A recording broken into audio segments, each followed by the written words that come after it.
Sahana Bhavatu Sahanau Bhunaktu Saha Viryam Karavavahi Tejasvinavadhitamastu ma vidvishavahai. Om Shanti Shanti Shanti. Então, nós tínhamos ficado nisto, que era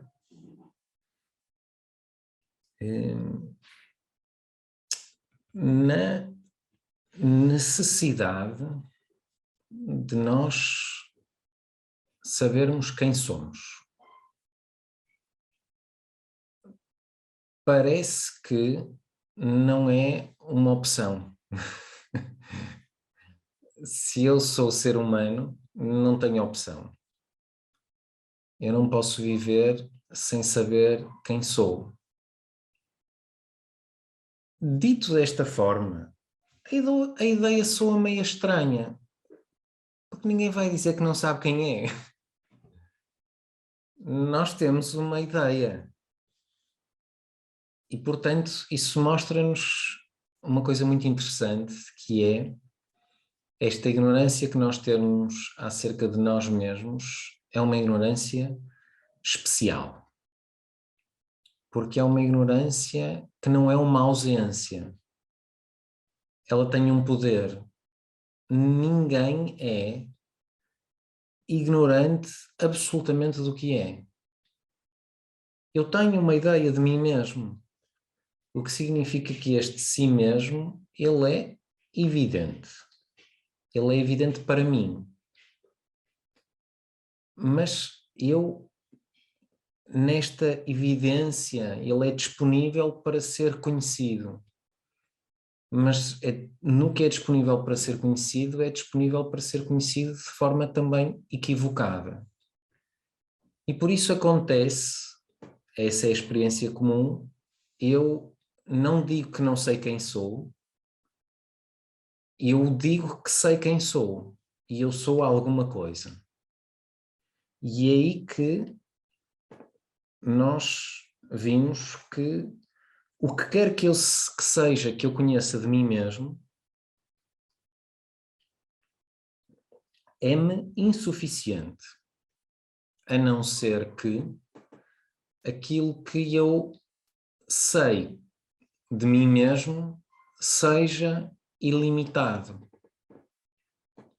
Essa foi uma palavra que o Swamiji aprendeu a dizer em português. Ilimitado. E às vezes ele dizia, Atma is ilimitado. Porque este si mesmo, só assim, é que só na descoberta deste si mesmo como ilimitado, é que a busca para. E, portanto, nós ficamos neste ponto na última aula. Como é que eu vou conhecer este si mesmo limitado? Como é que eu vou conhecer? Como é que eu me vou ver desta maneira? Porque tem de haver uma maneira. Uma vez que não é fazendo, uma vez que não é mudando, uma vez que não é purificando, uma vez que não é criando um novo eu, uma vez que não é nada disso, mas é olhando para este eu como ele é, como é que eu faço para o conhecer como ele é? Como é que eu faço para conhecer qualquer coisa? A regra geral é assim. Quando nós temos alguma coisa para fazer, nós seguimos um curso conhecido. Então, assim como eu conheço o mundo, assim eu devo conhecer a mim mesmo. Como é que eu conheço o mundo? E nós vemos que o mundo, ele tem um mula pramanam, tem um pramanam, um meio de conhecimento de raiz, que é o quê? Os sentidos. Os sentidos. Pratyaksha pramanam. Estes sentidos, eles trazem o mundo. É por isso que quando nós temos crianças por perto, não é? As crianças, elas não se ligam, as mães e os pais passam a vida a dizer isso. Não, não, não mexe, isso não é para mexer, isso é só para ver. Mas as crianças não são assim, não é? As crianças, elas engolem o mundo com os sentidos, não só com a visão, não é? Elas agarram as coisas, não é? Olha o livro, mas mostrar o livro não tem piada, não é? Ver o livro não me traz tudo do livro.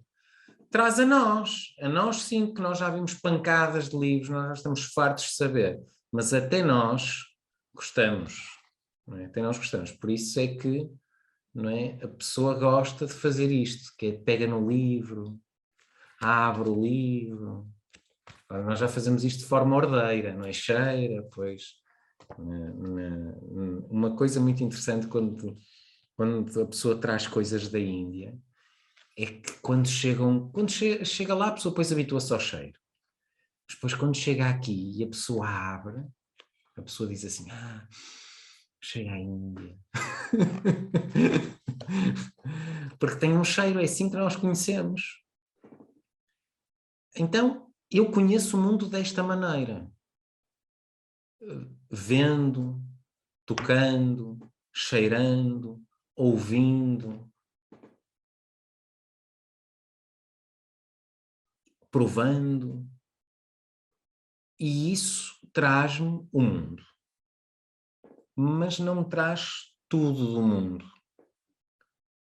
Há coisas, e essa foi a grandeza do ser humano, há coisas que nós não vemos, mas nós conseguimos inferir. Eu não vejo, mas eu infiro. Como é que é o ditado? Onde há fogo. Como é que é? Onde há fogo. Não, onde há fumo, há fogo. Exatamente, pois é isso, obrigado. Onde há fumo, há fogo. Não é? Vocês não vão acreditar, mas eu sei o ditado em sânscrito.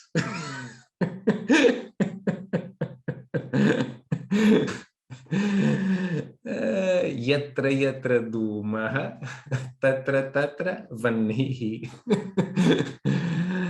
Então, onde está o fumo, ali está o fogo. É uma dedução. É por isso que a pessoa acorda de manhã, vê o chão todo molhado e o que é que diz? Olha, choveu de noite. Mas tu viste a chuva? Não, não vi a chuva. Mas está tudo encharcado. Portanto, choveu de noite. É um outro tipo de conhecimento que eu ganho. Então, nós temos, e a tradição analisa isso exaustivamente, mas para nós isto é suficiente neste ponto, que é, existe um conhecimento que eu diria direto. Ele vem diretamente dos sentidos. Como é que está o tempo lá fora? Está frio. Como é que sabes? Não, fui lá fora e está um gelo. Como é que está o tempo lá fora? Está frio. Como é que sabes? Já estão ali duas pessoas à conversa no passeio e até se vê o fumo.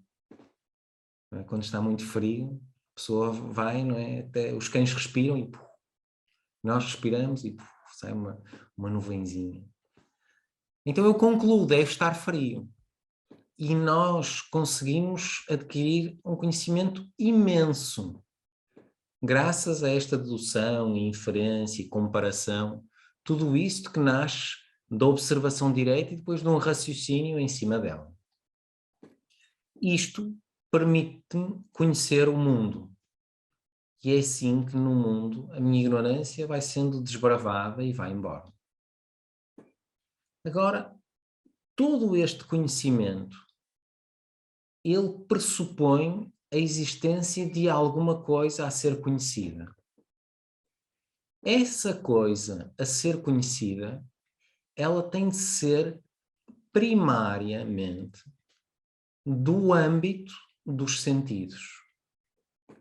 O que significa que só é possível ser conhecido ou inferido ou raciocinado aquilo que tem como ponto de partida aquilo que é visto, aquilo que é ouvido, aquilo que é provado, aquilo que é tocado, aquilo que é cheirado.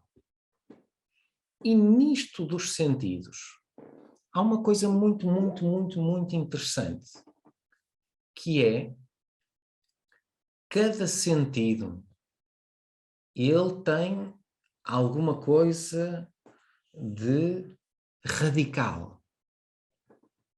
Radical.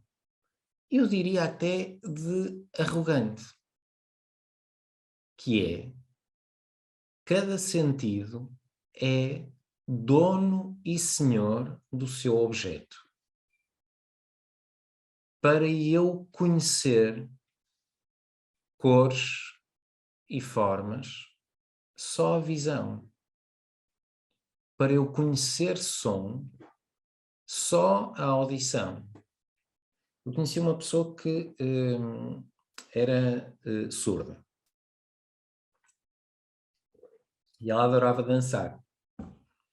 E gostava imenso de ir a discotecas e tudo mais.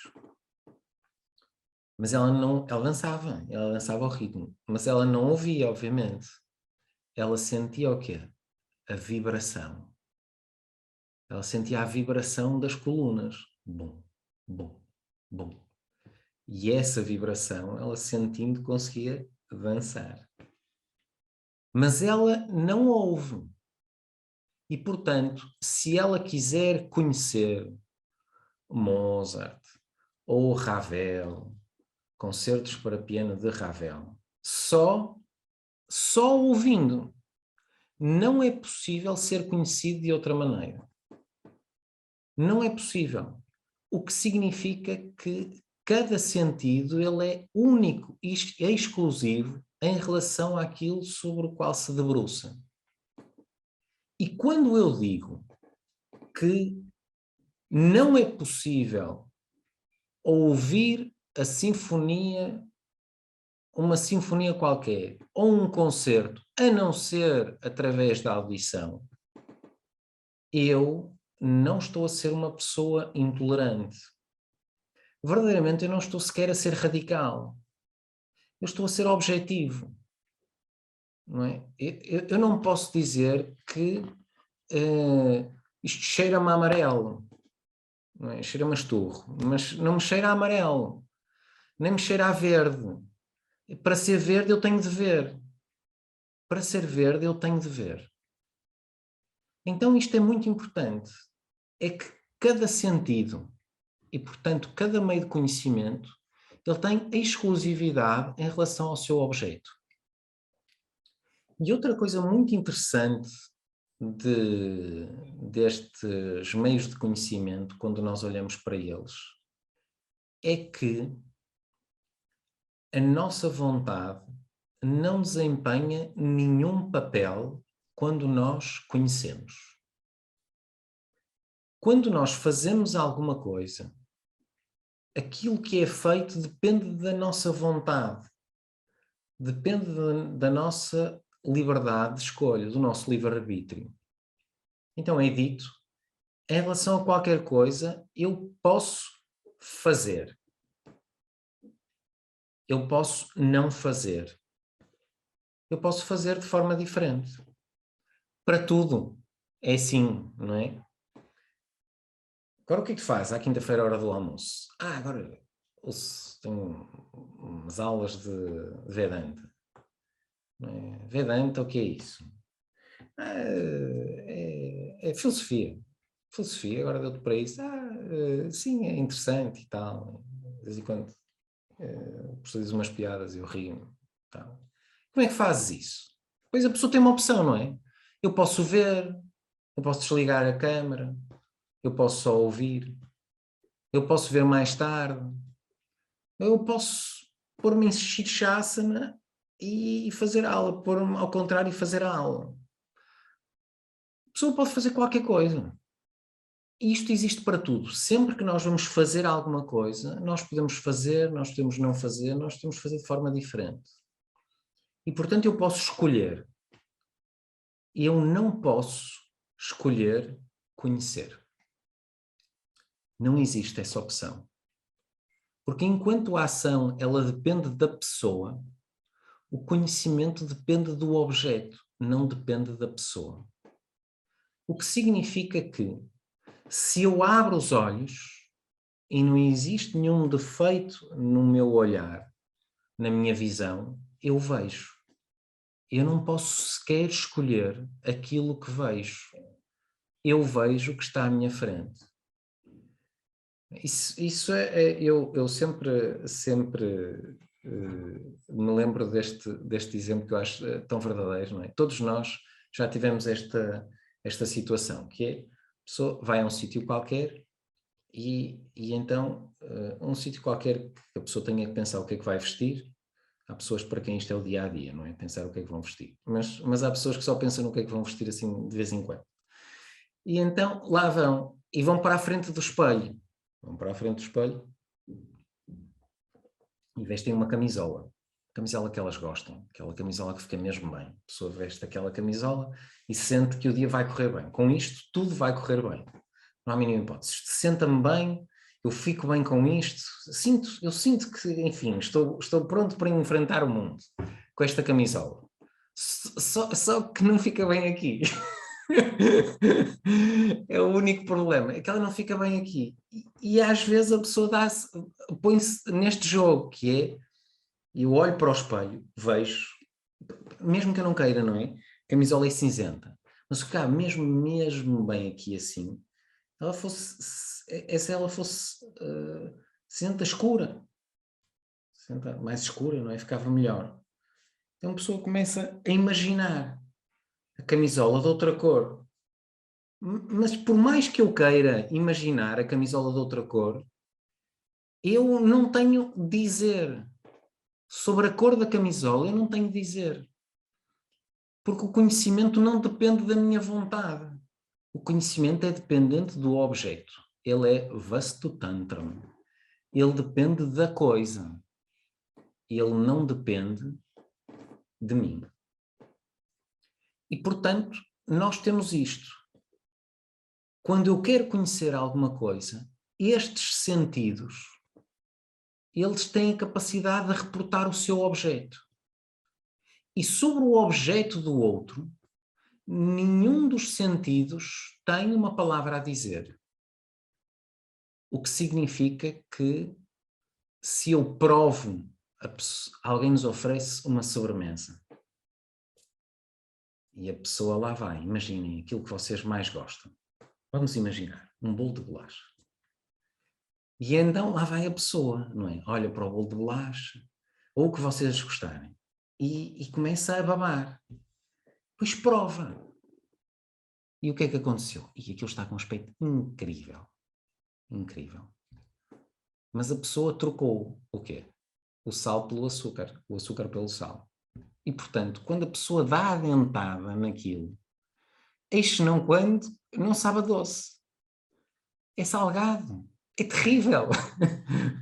E eu olho, isto está com um ótimo aspecto. E eu quero, eu olho. Mas isto cheira-me a doce. Tem aspecto de doce. Mas é salgado. E não há nada, por mais que eu queira cheirar doce, ver doce, sentir, tocar doce, o meu paladar vai-me dizer é salgado. E no que toca a isto, quem manda sou eu. Porque os outros não têm como revelar salgado ou doce. A visão, ela revela cores e formas. A audição, ela revela sons. E o sentido do tato revela texturas. E o olfato revela cheiros. Mas quanto a sabores, o palato, o paladar, ele tem o domínio exclusivo. E então, como é que eu vou fazer para conhecer o mundo? Para me conhecer a mim mesmo, quando tudo aquilo que os meus sentidos me revelam é isto. Objetos. Objetos que tenham cor, objetos que tenham forma, objetos que tenham cheiro, objetos que tenham paladar, objetos que tenham atributos. Tem atributo significa que já é limitado. porque está confinado numa circunstância, num tempo e num espaço. E tudo aquilo que eu possa concluir vai ser sempre em cima destes sentidos. E, portanto, como é que eu vou fazer para conhecer o sujeito? Isto que os sentidos revelam são objetos. Como é que eu faço para conhecer o sujeito? A pessoa que é por detrás da operação desses sentidos? E é então que é dito: é preciso um outro meio de conhecimento. Sendo um meio de conhecimento, vai ter as mesmas características de todos os meios de conhecimento. Vai ter isto que é a exclusividade. E vai ter isto que é independência da pessoa, dependência do objeto revelado. Que outro sentido é que existe? Que outro meio de conhecimento é que existe? E é aí que Vedanta entra. Nós depois vamos ver o que significa a palavra Vedanta. Vedanta significa literalmente o que está no final do Veda. Aqui, tudo aquilo que está no final do Veda é chamado de Vedanta. O que significa que a palavra Vedanta tem um sentido só de localização. O que é que está no final do Veda? Diálogos. O Veda originalmente não era escrito. O Veda existia na tradição oral. E no final do Veda existem diálogos. Diálogos entre quem? Entre um professor e um aluno. Entre mestre e discípulo. Às vezes, um professor, muitos alunos. Às vezes, um professor, um aluno. Depende. E existe esse diálogo. Eles falam sobre o quê? Sobre este conhecimento. O conhecimento deste si mesmo. Então, estes diálogos, eles apresentam-se a si mesmos. Esses diálogos são chamados de Upanishad. As Upanishads, elas apresentam-se a si mesmas como sendo um meio de conhecimento. Elas dizem: nós somos um meio de conhecimento na forma de palavras. É assim que se apresentam. Quando nós vamos a algum sítio, a pessoa apresenta-se: olá, eu sou o Miguel e gosto de saltar a corda, tenho uma cadela. Enfim, a pessoa diz alguma coisa. Como é que se apresenta este Vedanta? Pramana. Como um Pramana. Vedanto Nama Pramanam. Como é que é um Pramana? Como é que pode ser um Pramana? Porque há uma coisa que eu sei, é que as palavras, elas não revelam objetos de forma direta. Quando alguém me conta alguma coisa, aquilo que eu extraio disso é um conhecimento indireto. É assim, como é que é? Como é que é o cheiro da Índia? Estavas a falar, como é que é o cheiro da Índia? O cheiro da Índia é intenso, não é? Como dizia o Swamiji, a Índia é um assalto aos sentidos. É intenso. Mas intenso como assim? Mas depende, em todo lado cheira muito. E na Índia é tudo muito.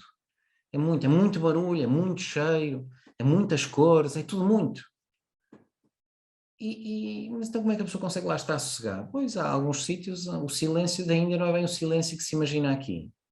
É um silêncio que tem sempre barulho. Então a pessoa vai ganhando uma ideia, não é? Bem, na Índia de facto deve ser uma confusão, não é? E ele depois, confusão para mim é uma coisa, confusão para outra pessoa é outra. Uma, uma, uma grande amiga minha, que é minha aluna, há muitos anos atrás, fui ter comigo à Índia. Então eu disse-lhe como é que ia ser.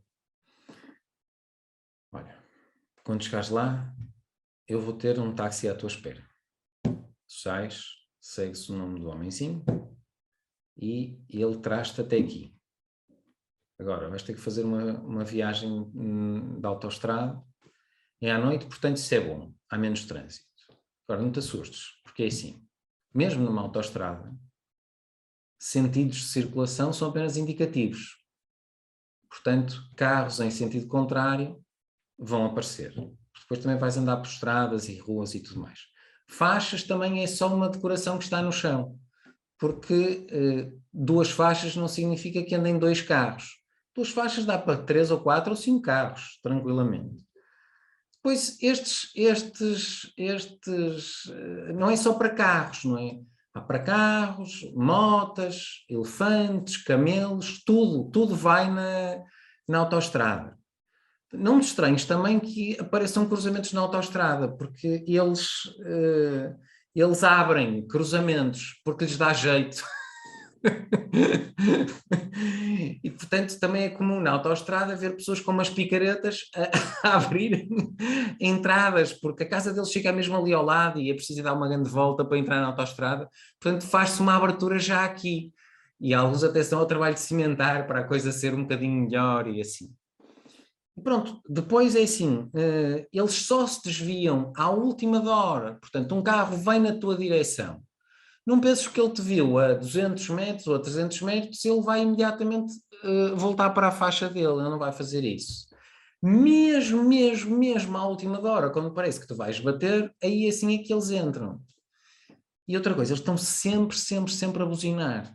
Portanto, deixa-os buzinar, porque é assim que eles se entendem. E lá lhe disse, pronto, não te preocupes, quando chegares cá eu tenho uns lençóis para ti e dou-te e tu deitas-te e depois a noite passa e amanhã já corre tudo melhor. E pronto. Ela é uma mulher despachada.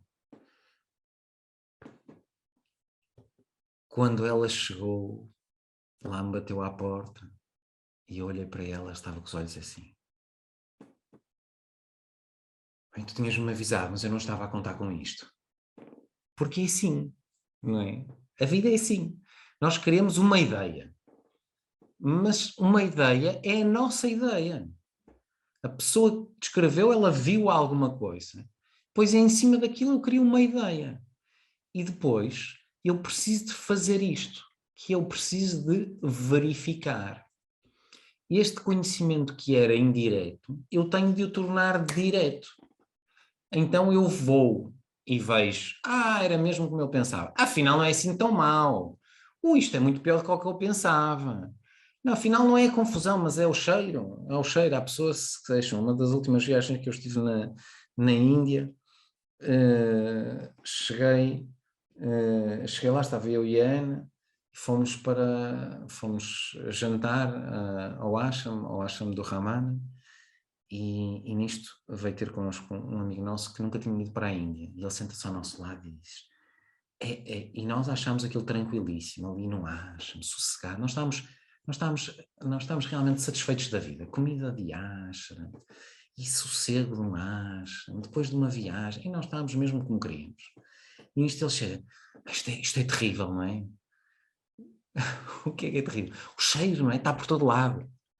Cheiro aqui. E ela xixi. É xixi. Mas aonde? No aeroporto? No aeroporto? Ele sim, sai-se do avião, já se sente o cheiro de xixi. Xixi é horrível. Pronto, mas depois sais do aeroporto e cheiro de xixi é horrível. Depois andas na estrada e o cheiro de xixi por todo lado também se sente, é horrível.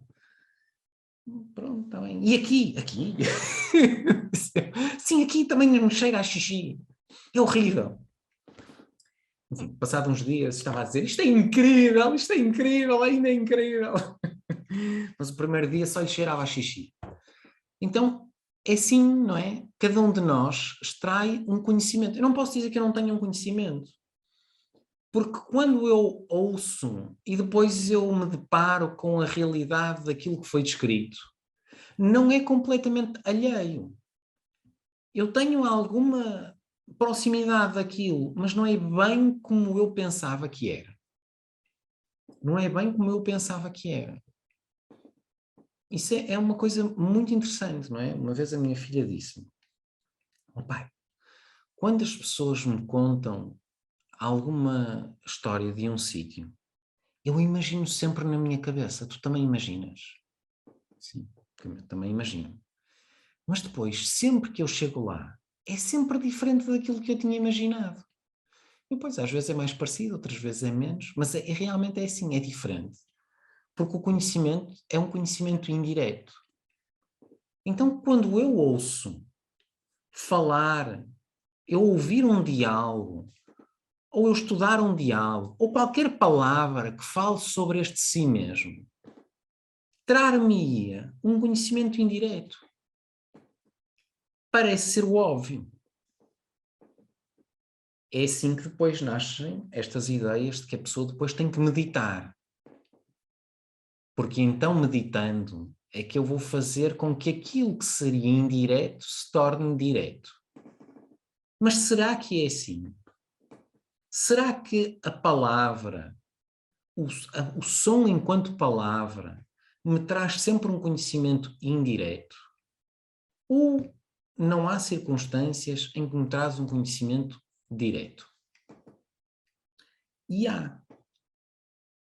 Quando aquilo que é revelado pelas palavras não é distante de mim no tempo e no espaço. O problema da Índia é que ela é distante no tempo e no espaço. E, portanto, eu efetivamente tenho de ir lá. Para quê? Para fazer desaparecer essa distância. Mas e quando aquilo que é falado não é distante no tempo e no espaço? Como quando, como com aquele exemplo que eu vos dei dos óculos. Quando eu tenho os óculos na cara ou tenho os óculos na cabeça e alguém me diz: olha, os óculos estão na cabeça, o conhecimento é indireto. Quando alguém me diz: tens a chave no bolso, o conhecimento é indireto. Ou no momento em que eu ouço, nesse mesmo momento eu reconheço. Porque ele não tem como dar um conhecimento indireto. Quando o objeto está presente, ele não falar sobre ele ser-me revelado, traz-me sempre um conhecimento direto, nunca indireto. E nós temos isso relativamente presente, de forma relativa está presente, quando se fala de alguma coisa que é uma característica nossa. Eu estou sempre disponível para mim, não é? Este meu corpo e a minha mente estão sempre disponíveis, não é? Às vezes nós até gostamos de ter umas férias, não é?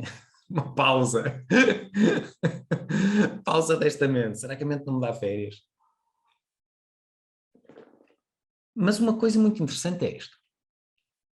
Se alguém vem ter connosco, vamos imaginar que vocês têm uma discussão. Imaginem-se numa discussão. E alguém chega aos berros a dizer isto, porque tu és assim e assado, e isto, aquilo e aquilo outro. O que acontece é nada. Não acontece nada. Porque nós não estamos a ser ensinados. Nós estamos a ser agredidos. Não é? Porque eu me identifico com aquilo e sinto-me agredido. Mas imagine que a circunstância não é esta. Não é alguém que chega aos berros de indicador em riste, mas é alguém que se senta ao nosso lado e que cria uma circunstância adequada, cria um contexto, cria um ambiente adequado no qual eu consigo relaxar, eu relaxo. Que eu não me sinto posto em causa, num ambiente onde eu não me sinta posto em causa. E a pessoa diz: Tu já reparaste? A primeira pessoa diz dela, não é? Porque sempre é mais fácil quando a pessoa reconhece que ela tem algumas limitações. Nós sentimos empatia. Sentimos empatia. Natural empatia pelo outro. Uma coisa do ser humano. Eu não sei se vocês já viram jogos de ténis. Basta ver uma vez. Um jogo de ténis.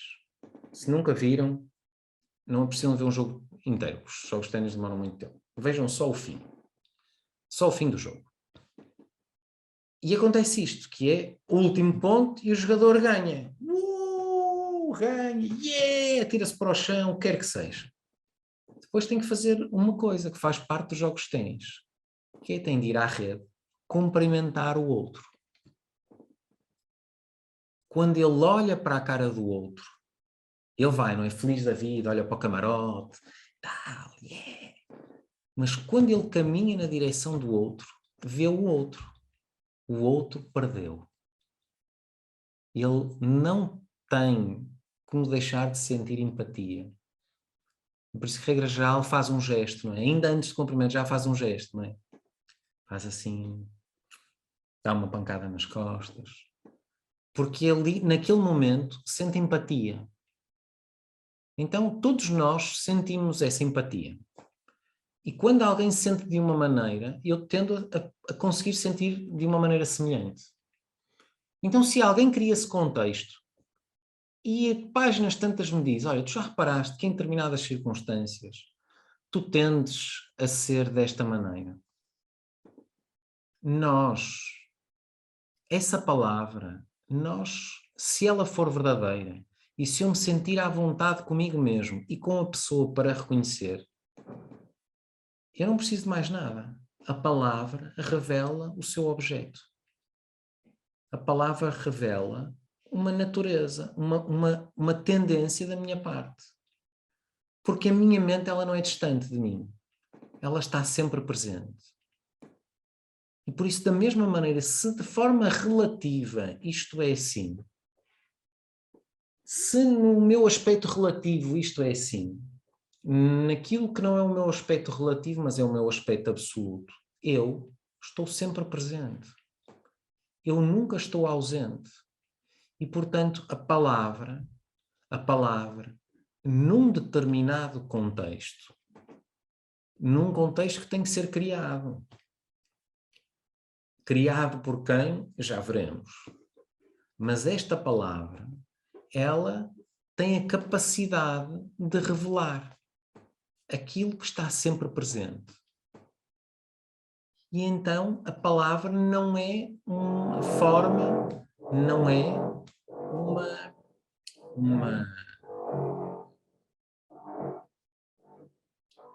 uma forma de conhecimento indireto. A palavra torna-se uma forma de conhecimento direto. Não depende de mais nada para revelar o seu objeto. Assim como quando alguém me diz os óculos estão na cara, os óculos estão na cabeça, eu não preciso de fazer nada. Eu não preciso de ir lá tocar. Eu vejo que tenho os óculos. Eu vejo que conseguia ver porque tenho os óculos. Mas seja lá por que motivo for, eu concluí, não os tenho. A palavra só me faz reconhecer aquilo que sempre lá esteve. Então Vedanta apresenta-se como sendo um meio de conhecimento, na forma de palavras. E, portanto, assim como para ver o meu rosto eu preciso de um espelho, para ver aquilo que eu sou, como sou, eu preciso de um espelho. E esse espelho é na forma de palavras. E essas palavras trazem um conhecimento direto. Agora, para que essas palavras criem o espelho, elas têm que ser manuseadas. Porque as palavras não se montam. É por isso que Vedanta não é para ser lido. Nós podemos ler, ler é bom. Ler livros de Vedanta é uma boa coisa. Mas eu tenho que saber que não é para ser lido. O ler ajuda a assimilar, mas o verdadeiro significado das palavras é extraído quando sou eu a ler, na medida daquilo que eu sei. Quando nós lemos alguma coisa, quem decide o sentido das palavras? Eu. Não é? Eu é que decido o sentido das palavras. Há um livro muito famoso no yoga chamado Yoga Sutras. Já ouviram falar? Esse livro deve ser dos livros que têm mais interpretações, algumas completamente contrárias umas às outras. Porque cada pessoa que decide ler aquilo, lê como quer. É como a arte contemporânea. Não sei se já vos disse isso, mas eu tinha um amigo que não é português, portanto não tentem adivinhar quem é. E ele era pintor. Em determinada altura ele ganhou uma certa fama e assim, e expunha, não é? É assim que se diz, não é? Expunha na Europa e tudo mais e assim. Então, ele dizia-me que às vezes ele fazia quadros que não tem nenhum significado. Nenhum. Zero. Zero, zero, zero. Não tinha nenhum significado. Nenhum. A única coisa que ele fazia, ele tirava para lá umas cores. E depois a grande diversão dele era ver o que é que os entendidos de arte diziam que estava lá. E ele dizia, e não é preciso muita coisa, aquilo é assim, basta eles dizerem a primeira palavra e a pessoa vai dando letra. Ah, pois é, eu senti isso, que não sei como é. Eles dizem qualquer coisa, qualquer coisa. Isto não é para desdizer a arte contemporânea, não é? Mas é só para dizer que a interpretação é assim. Cada um faz a interpretação que quer, com base naquilo que é a bagagem que tem. E é isso que acontece quando nós estudamos Vedanta independentemente. Eu só tenho uma forma de estudar independentemente, que é ler. Se eu ouço Vedanta, eu já não estou a estudar de forma independente. Mas se eu leio, eu estudo de forma independente. Então, Vedanta é na forma de palavra, mas não palavra escrita, porque é preciso que esse contexto seja criado. Para não ser eu a escolher o significado das palavras, mas para eu ser conduzido a ver o significado que alguém vê. Que tem que ser o significado original do meio de conhecimento.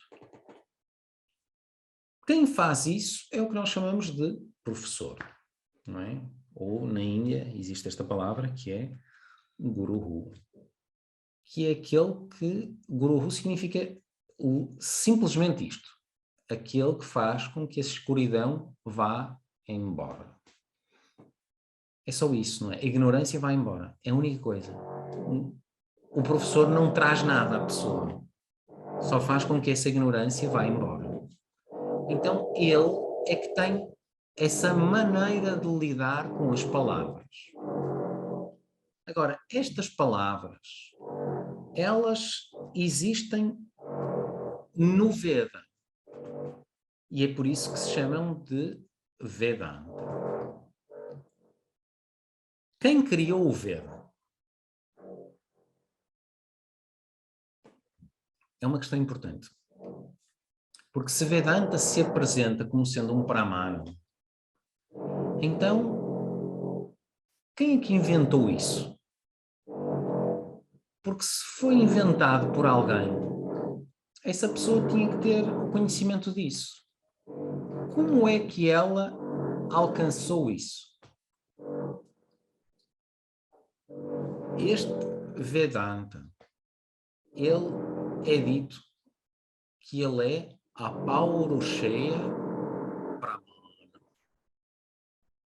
Peço-vos desculpa, ouve-se muito o barulho, mais ou menos. Bom. Então, Apaurushaya Pramana significa que é um meio de conhecimento que não nasce de um intelecto humano. Não é criação de uma pessoa.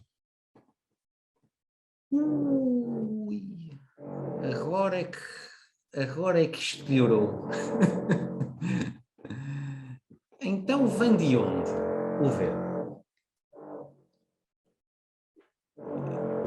Uma coisa interessante do Veda é que o mais antigo dos Vedas, Veda originalmente era um corpo de conhecimento.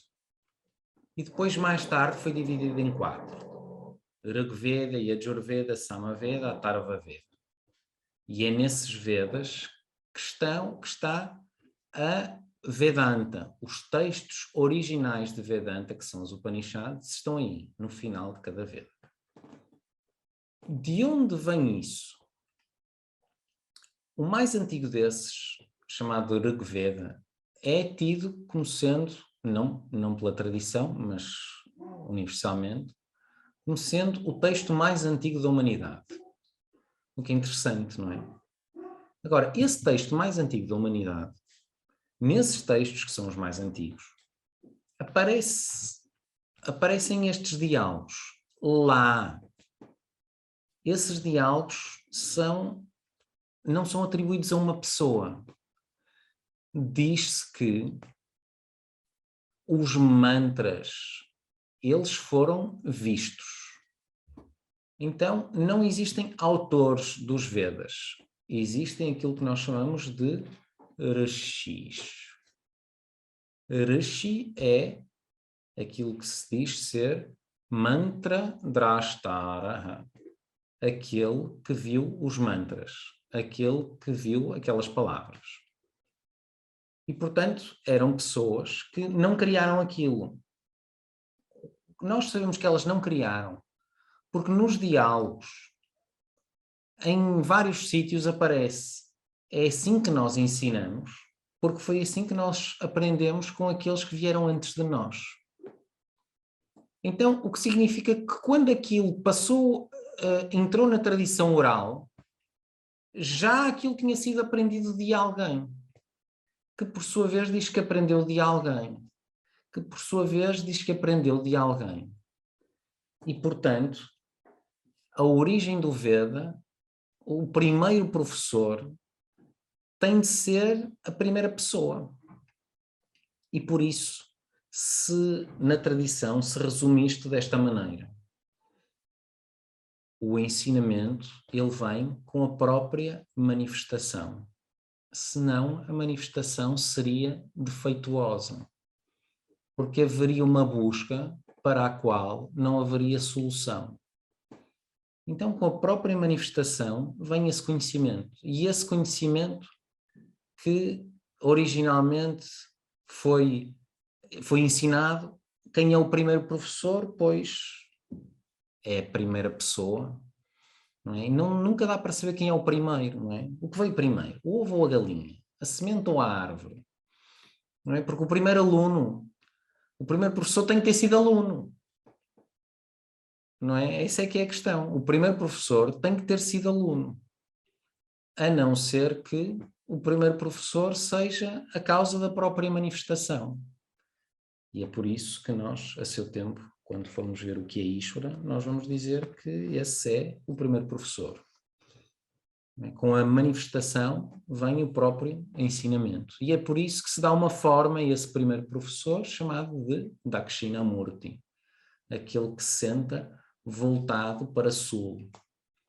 Porque o norte representa a busca, não é? Pelo norte nós nos orientamos. Então a busca pela libertação, ele tem esse sentido, voltar para norte. E alguém tem que estar voltado para sul, que é o contrário da libertação, é a morte. Tem que ser aquele que não tem o medo da morte, Dakshinamurti. Aquele que se senta voltado para sul é o primeiro professor. Então, neste Veda, nós temos duas grandes partes. Uma primeira parte é a maior de todas, chamada de Karma Kanda. é a parte que lida com karma, com a ação. Tudo sobre a ação, o que fazer, o que não fazer, meios para conseguir alcançar objetivos conhecidos, meios conhecidos para nós alcançarmos objetivos conhecidos, meios desconhecidos para nós alcançarmos fins conhecidos, meios desconhecidos para nós alcançarmos fins que não fosse o Veda nós não teríamos como conhecer. Então nesta primeira parte do Veda é que aparece isto de karma, pala, a ação, o resultado da ação, punimipapam, o bom karma e o mau karma, enfim, tudo isso que as pessoas falam. Porque a primeira parte do Veda é destinada a fazer com que as pessoas consigam alcançar aquilo que elas querem. Mas não de qualquer maneira. De uma forma que seja dentro daquilo que se chama o Dharma, dentro de uma conduta ética, que traga à pessoa ao mesmo tempo uma apreciação maior deste mundo e da inteligência por trás do mundo, da simbiose presente em tudo e em todos. E isso espera o Veda, que traga uma maturidade à pessoa. É uma maturidade, não é? De alguma maneira, a nossa sociedade ocidental, ela ganhou, algumas pessoas ganharam essa maturidade. Que é o quê? Bom, consegui uma série de coisas, falta-me algo. Não é? Falta-me algo. Nós vemos, não é? A sociedade ocidental, ela vive esta doença, falta-me algo. Consegui alguma coisa, não é? Eu consegui, quer dizer, não, eu já vi, já percebi que o que quer que eu conquiste, isto vai dar ao mesmo, não é? Como é que é? Gira o disco e toca ao mesmo, não é? Então, isto vai dar ao mesmo. Eu vou conseguir, vou ficar satisfeito durante uns tempos e depois vou-me sentir insatisfeito outra vez. E então a pessoa vai questionar-se. Ela vai deixar de querer isto ou aquilo. A primeira parte do Veda, ela lida com isto. Dharma, Artha, Kama. Lida com como é que eu consigo adquirir segurança. Como é que eu consigo satisfazer os meus desejos? Como é que eu consigo viver uma vida dentro do Dharma? E em alguma altura se espera que a pessoa questione tudo isso. E então o Veda diz: muito bem. Ainda bem que conseguiste tudo aquilo que querias. Tudo aquilo que querias não significa literalmente tudo aquilo que a pessoa queria. É o suficiente. Todos nós conseguimos o suficiente. Todos nós. Como é que eu sei que nós conseguimos o suficiente? Porque estamos aqui. O que quer que seja que nós tenhamos alcançado foi suficiente para nós. Suficiente para nós conseguirmos questionar. Vou continuar neste mesmo padrão ou este padrão vai-me manter no mesmo sítio? E então, a essas pessoas, o Veda diz, para que tu alcances aquilo que verdadeiramente buscavas em cada uma dessas coisas, é preciso conhecer-te a ti mesmo. E isso que é a parte chamada de Jnana Kanda, a parte do Veda dedicada ao conhecimento, é o que é chamado de Vedanta. Então, Vedanta, Upanishad, Jnana, são tudo significados, não são coisas diferentes. É tudo a mesma coisa. A palavra Upanishad designa esses diálogos. A palavra Upanishad designa o conhecimento de si mesmo e designa ao mesmo tempo esses diálogos. Essa é digamos assim, mula pramana, um meio de conhecimento de raiz. Mas depois, ao longo do tempo, outros textos apareceram.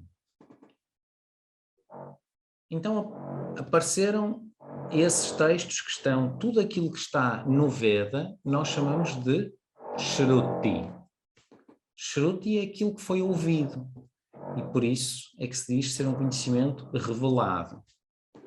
Pois existe Smriti, um conhecimento que ficou de memória, e é aí que entram textos como Bhagavad Gita. Existe um outro tipo de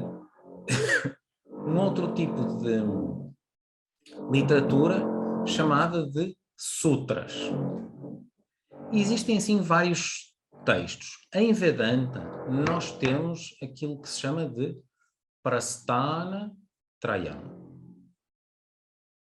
Prasthana Trayam significa três, um grupo de três que se estudam. Então, primeiro é a raiz de tudo, a origem do ensinamento, que são os Upanishads.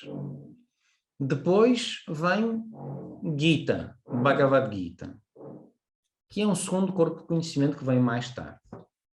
E depois Brahma Sutra, que é um texto de análise do que está para trás. Além destes, existem um outro tipo de textos chamados de Prakarana Grantha, no qual se inclui este Tattva-bodha. Esses outros textos, eles são textos que expõem o conhecimento de Vedanta. E depois, dentro deles, existem os Prakarana Granthas que são genéricos. O que significa que eles vão expor o ensinamento de Vedanta de forma mais simples do que ela está nos textos originais. Então é mais acessível, organizado e palatável. A pessoa expõe-se àquilo e sente uma progressão simples. As coisas estão muito bem organizadinhas, não andam para trás e para a frente. É fácil, de entendimento fácil. Pois existem outros textos que olham à lupa determinados aspectos do ensinamento. Não são textos fáceis, nem são textos genéricos para começar, porque eles vão olhar em pormenor um aspecto do ensinamento, um aspecto de alguma coisa da Gita, um aspecto de alguma coisa da Upanishad, eles vão olhar em pormenor, para a pessoa a olhar aquilo de forma exaustiva. Este Tattva-bodha, ele faz parte destes Prakarana Grantha e é um desses textos genéricos, o que significa que ele apresenta o ensinamento, ele apresenta a totalidade do ensinamento, de forma organizada e de forma simples. Como é que este texto apareceu? Este texto, ele é atribuído a Adi Shankara, que foi um mestre importante. E eu vou terminar só com esta historinha.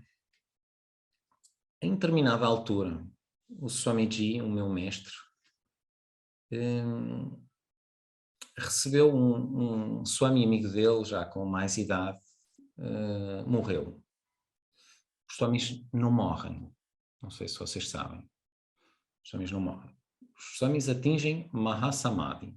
É assim. Há uma linguagem para os Swamis. Não se diz que eles morreram.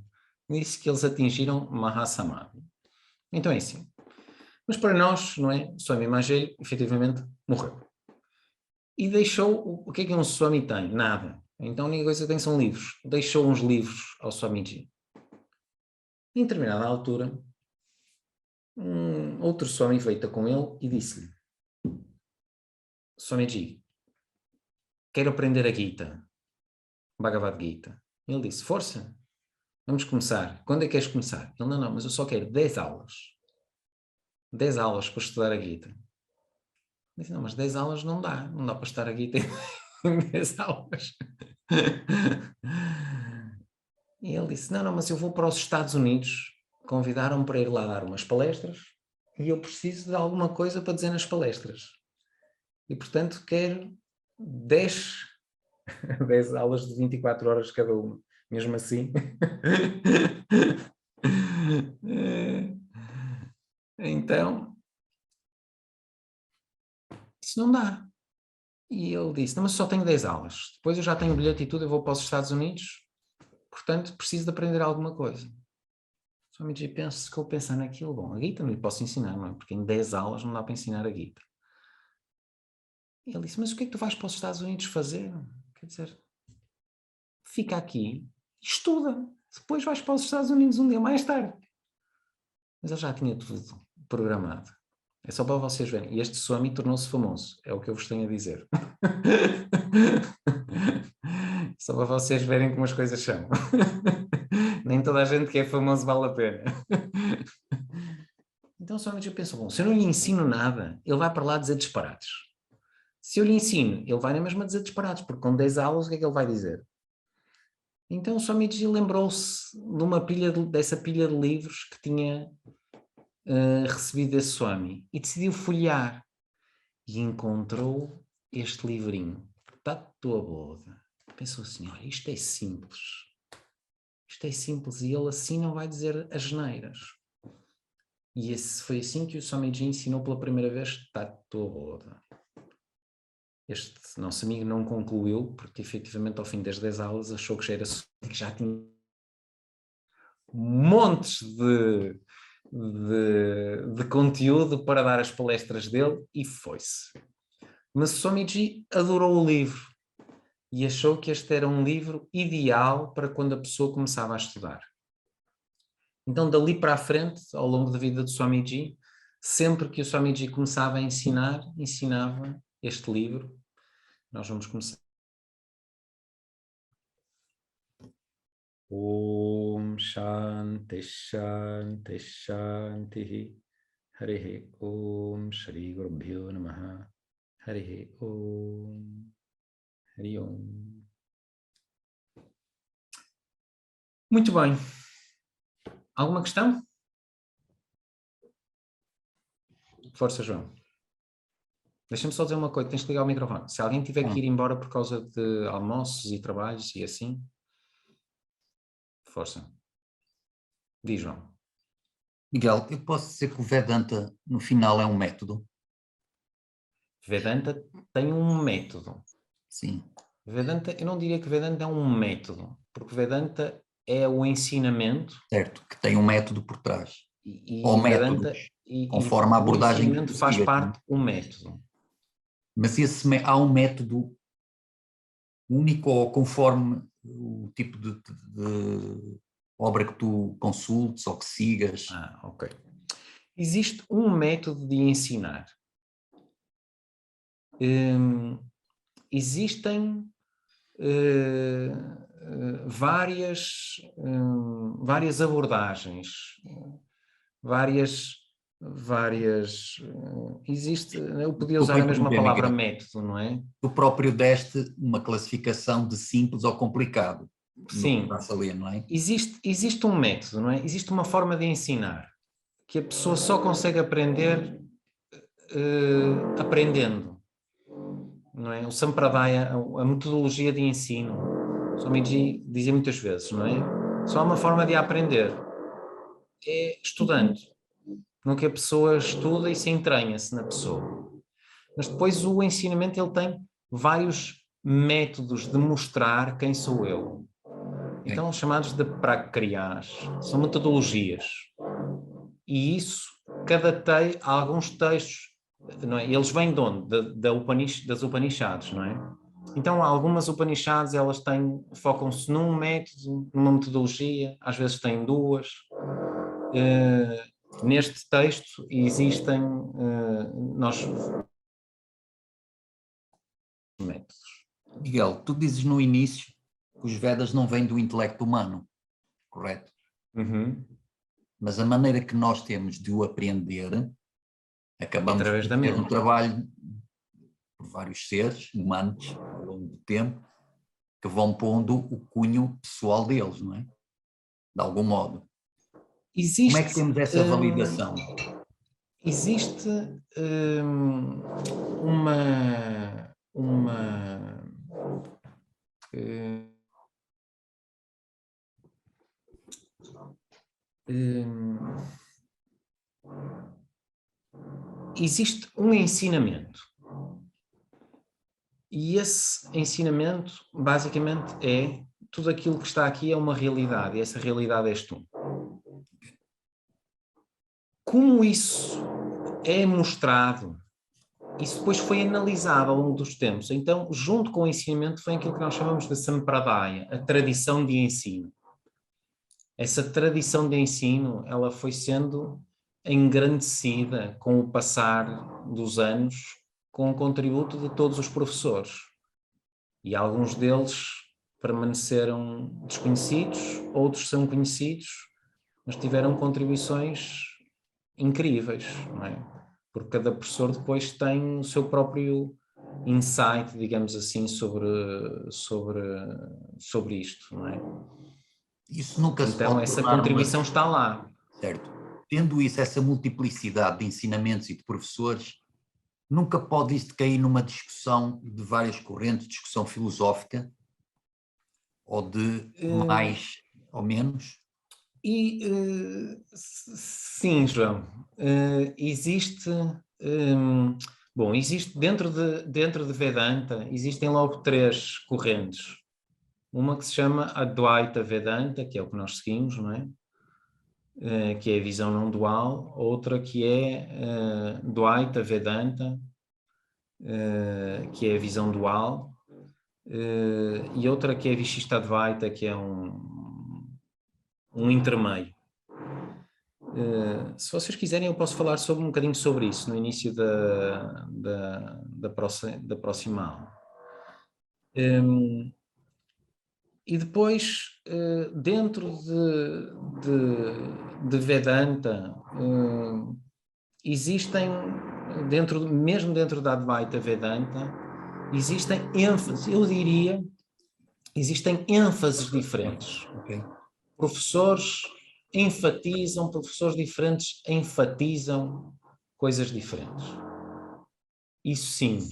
Não é? E hoje em dia que cada vez há mais professores, o Vedanta tornou-se mais famoso, sobretudo aqui no Ocidente, não é? Existe isso, existe. Eu não diria que todas as pessoas que ensinam tenham o mesmo ênfase. Há professores que dão ênfase a coisas diferentes. Então, se calhar vão todos ensinar Vedanta, mas há uns que vão enfatizar muito práticas, há outros que vão enfatizar mais o conhecimento. Então isso está lá. Agora, o Swamiji sempre dizia que ênfases, visões diferentes nascem de não entendimento do ensinamento. E claro, ele estava convencido que ele olhava para Vedanta como Vedanta era. Quando nós, por isso é que nós, em determinada altura do estudo, nós aprofundamos o estudo e começamos a estudar, por exemplo, ouve-se muito falar, já deves ter ouvido falar, de Shankara Bhasham, os comentários de Shankara e tudo mais e assim.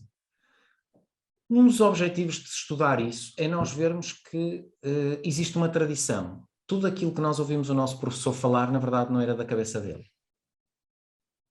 Porque agora existe uma grande possibilidade de tu pensares, bom, o Miguel é incrível, ele tem umas ideias inacreditáveis. Mas quando a pessoa estuda a tradição, nós vemos que, na verdade, não, o professor podia ser... Não é que a pessoa deixe de achar o professor incrível, porque eu continuo a achar que o Swamiji era incrível. Mas eu vejo que há uma tradição por trás, que nos mostra uma série de coisas.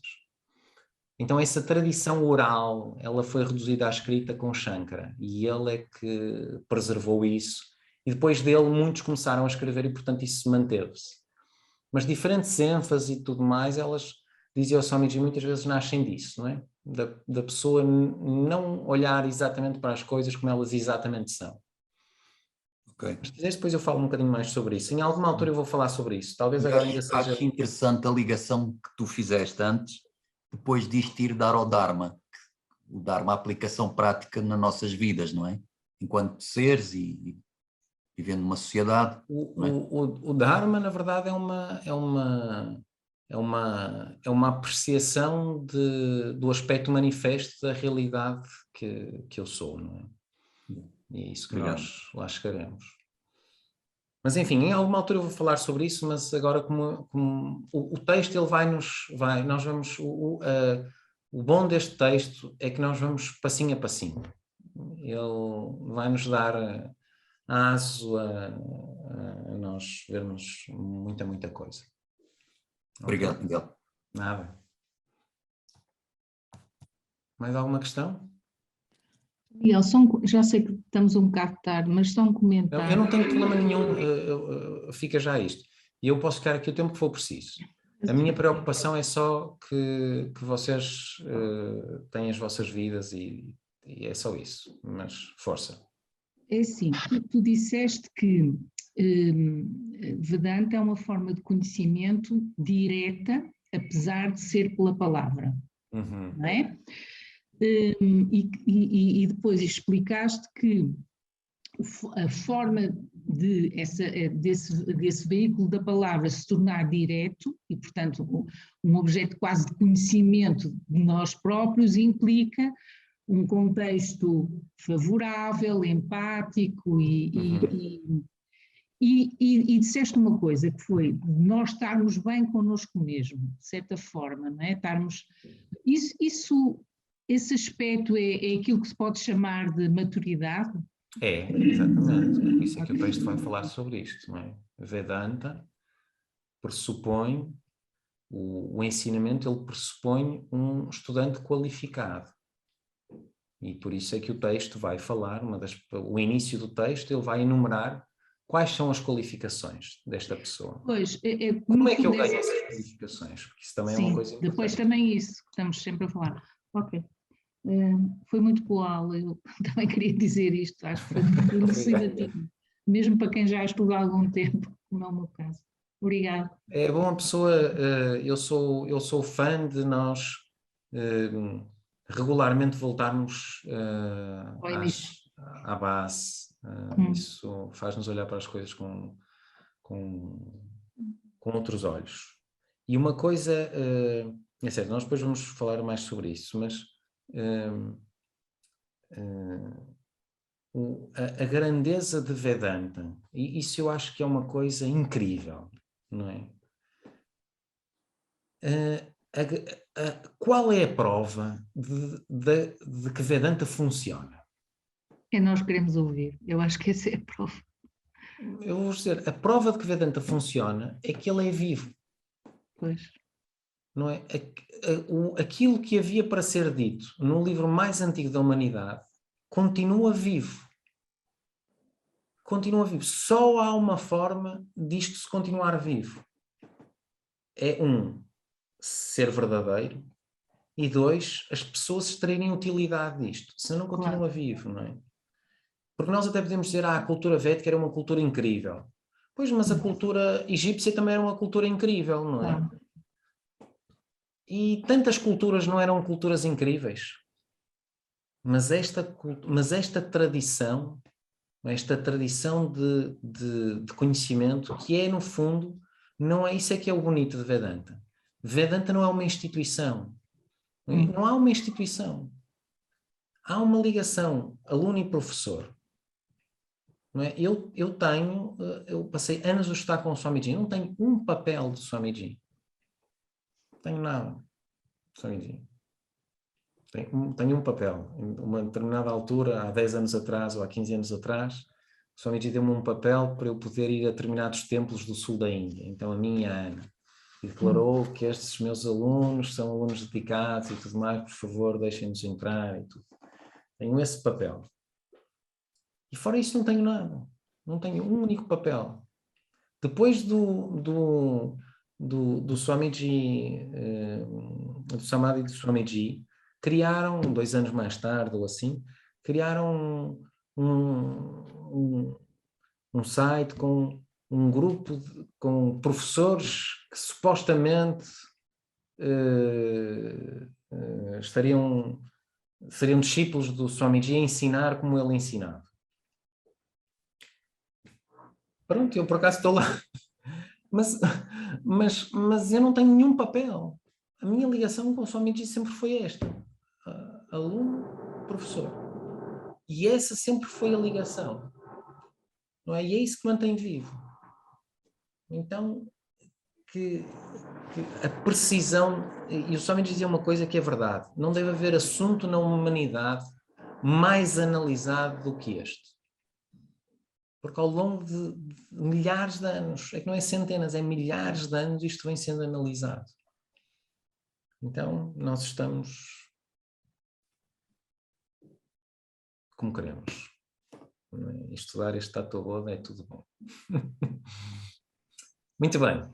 Então, bom fim de semana para vocês, bom final de semana para vocês e bom fim de semana. Obrigado. Vemos na próxima aula.